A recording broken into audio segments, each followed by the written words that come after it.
Zoran, sad je prošlo već nekoliko dana od kad ste preuzeli Olimpiju, od kad ste u Ljubljani, dobro sad smo u Kranjskoj Gori. Kakav je onaj prvi utisak? Znate sami, bili ste deo velikog kluba u Rapidu, sad ste isto deo velikog zelenog belog kluba u Ljubljani. Kakav je osjećaj za trener? Osjećam me dobro, imam pozitivan osjećaj, momce sam upoznao, ali to je deo upoznanja, zato smo i otišli u Kranjsku Goru na kamp, da ih još bolje upoznam, još brže upoznam, zato što vremena nemamo, ali moramo iskoristiti ono vreme što imamo. Navijači Olimpije žele da vas upoznaju. Šta bi vi rekli sebi kao, možda ne kao trener, nego kao čovjeku, kakve karakteristike imate, šta želite vi od svojih igrača da vidite, govorim o karakteru možda? Najvažnije je meni da budemo uspjeli da svaki navijač posle utakmice ide srećno kući. To znači da svaki igrač koji igra za Olimpiju Ljubljanu sve mora dati od sebe. I to ne samo na svakoj utakmici, nego na svakom treningu. Da da maksimalno od sebe i da se potrudi da bude svaki dan bolji i bolji. Tako da kvalitet je tu, kvalitet Olimpija Ljubljana ima, individualni kvalitet. I sad moramo vidjeti da to spojimo, da bude i tim kvalitet onaki kako treba. U Austriji pustili se stvarno odličan utisak.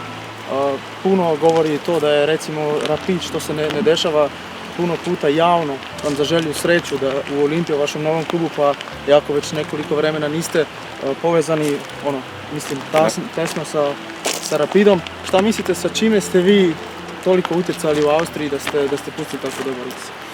Ja sam preuzeo Rapid jedno vreme u mnogo lošoj situaciji, i ekonomskoj i sportskoj lošoj situaciji.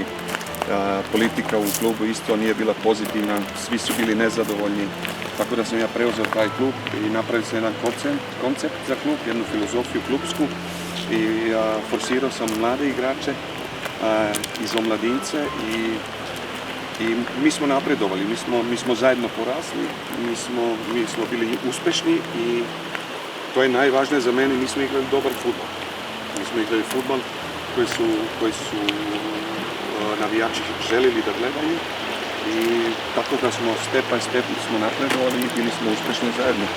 I još jedno, ja sam normalan čovjek, ja sam normalno osoban, skroman sam, tako da se ne petljam oko nekih stvari koje mene ne interesuje, nego koncentrišem se samo na posao svoj i ja mislim da sam ostavio tamo pozitivan trag u Rapidu.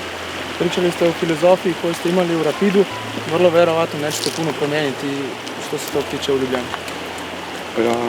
Ti kao trener imaš svoju filozofiju, ali trebaš i igrača za tu tvoju filozofiju koje to mogu odigrati.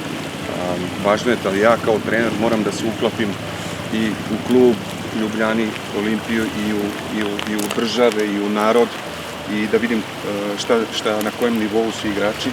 Tako da ćemo spojiti filozofiju moju, možda i ono što igrači mogu igrati ili žele igrati. Šta bi rekli ove 3 utakmice što ste gledali, pa sad kad ste sa ekipom nekoliko dana, šta je najveći kvalitet ovog tima? Najveći kvalitet je da imaš brzinu u ekipu, imaš tehniku u ekipi, imaš ekipu koja voli da igra fudbal, koja voli da igra ofanzivni fudbal i to je ono što ja volim, ali moramo znati, ofenziva ne ide bez defenzive. Uvijek za ofenzivni fudbal trebaš loptu, to znači trebaš naći pravi balans između defenzivnog i ofenzivnog fudbala.